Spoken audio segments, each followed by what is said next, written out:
So as promised, we made it out ice climbing, but there's no ice. I mean, that's ice, but it's bad ice. Because he knows, because he's just climbed it. Oh. No. Are you filming this? Yes. Yeah, we got a problem, which is called you're gonna blow on top. Oh my God, you got yeah. Well, no, I mean, I just, unless, you know, like we're trying like No. that. Now what? Oh God. Baby. Oh, that's rough. Yeah, that's not too good.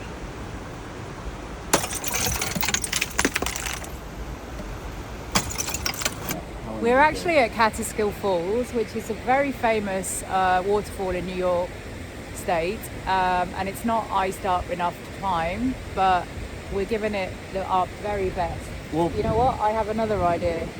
Let's have a competition and see who can create a V-thread that doesn't blow. I like that. that. The winner gets a beverage of their choice at the Phoenicia Diner afterwards. Damn. Okay. Game long. So first of all, you need to explain what a V-thread is and how you do one, because I haven't done one yet. Okay. So I'm at a distinct disadvantage already in this competition. So, yeah. So we'll be back in a second when he's got the gear for the V-thread. First of all, what is a V-thread? So when you get in a situation where you either have to bail on a climb or you're rappelling down and the rope doesn't go all the way, you don't want to have to leave behind one of these $75, $85 ice screws as something that's your anchor that you would rappel further on. So you have an option instead to basically create a looped hole inside the ice that you can thread. In this case, it's going to be a retired piece of webbing through, and thereafter you can run your rope through it, rappel off the climb, and all you've left behind is an old $4 piece of webbing that you don't care about, as opposed to an $85 ice screw. Now, quick public safety announcement.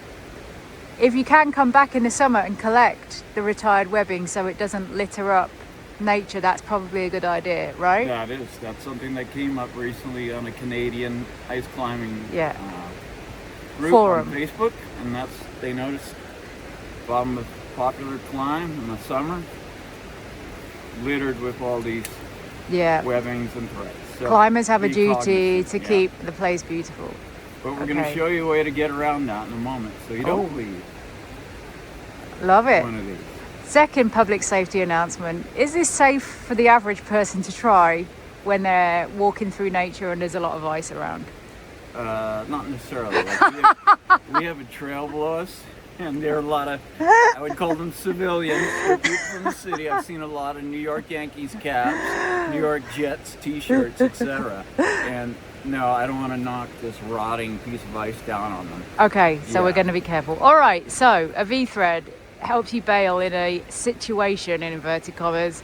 What gear does one have to create a V-thread? Well, ideally, the longest screw you can own. This happens to only be 17 centimeters, but I have a 22 centimeter one at home. Oh. And that would work. I don't think this ice is thick enough for a 22. Let's just see. We'll see. We're kind of looking at it. I think a 22 would, it might go through it. Okay. But the point is, the longer the ice screw, the deeper the cavity is that you're essentially creating to run the V-thread through. So therefore, there's more ice supporting you when you rappel off that piece of webbing. And more ice equals more safe, right? Yep, more strength. In theory. In theory. It's always in theory in climbing. Yes, of course. Yeah. Right, I see you holding some other stuff. So you've got an ice screw, yeah. but what else have we got here? So what we have is we have a V-threader. Ooh. So this is a device, after I put a hole in the ice, that I'm gonna open up like this. And it's gonna... That looks like a weapon.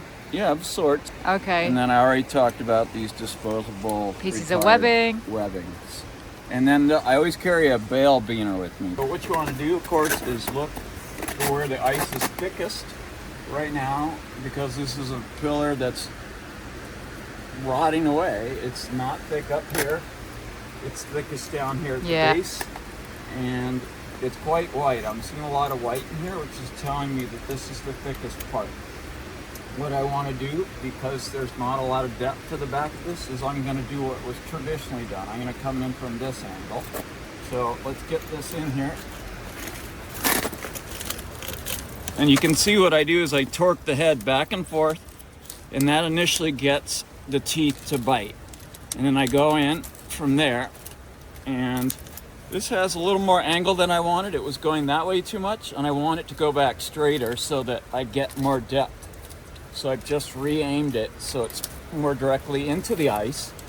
And what's really cool about putting it in this pillar that's definitely sketchy is I can actually see right now where the hole is, and I have just felt the screw go through the ice. I now have no friction, which tells me, and now I'm just getting a little more at the tail end. So we have a hollow spot in this V-thread, which makes it a little questionable. All right, I've gone as far as I can. Now what's nice to do is to leave a screw in and then grab another screw, do the biting. What I can see right now is I'm a little low. I'm gonna pull this one out. I don't want to damage this one. It's in the air pocket right now. Have this one go through. Wow, that is insane. I can actually see it going through. And now what you can do is pull this one out, and we're gonna look in there and see if we see the other screw. I just saw it. So I hit a little low, but it doesn't matter. There's still a connection. So basically, just to explain, what you're looking to do is to make a connection. Exactly. Like you're making a tunnel, basically, right? You betcha. And now what we do is we grab my good old MINOT Dyneema slings from about 20 years ago, and I'm gonna stuff it. And what you want to do is make sure the part that has the bar tacking does not go in. And so I'm just going to take it, I'm going to stuff it down here with the V-threader like this. And what's going to happen is it's going to go back in there and keep lodging it in. I have to get this out, and just all I got to do is get it in there a ways. And now I should be able to come in from the other side with your and little snag hook. it. I should be able to get, there we go. There we go. And then you don't want to lose it, so hang on there. Kaboom. Now, if we want to use our burner beaner, we can. Boom. And boom. And there we go. And that would hold the weight of you or me? Yes, it would, because it's a static weight. Yes. Now, I wouldn't want to take a rip and fall on it. I wouldn't want to have to clip into this and then climb another 15 feet above it. And if I fell on it, that might generate enough force to blow it out. And that's just because we know this is sketchy. An icicle that's melting. Yeah. Here we go. This is Emily's first shot at trying a V-thread. An important skill to know in case you get in a predicament where you have to bail on a climb. You don't want to leave any ice screws behind.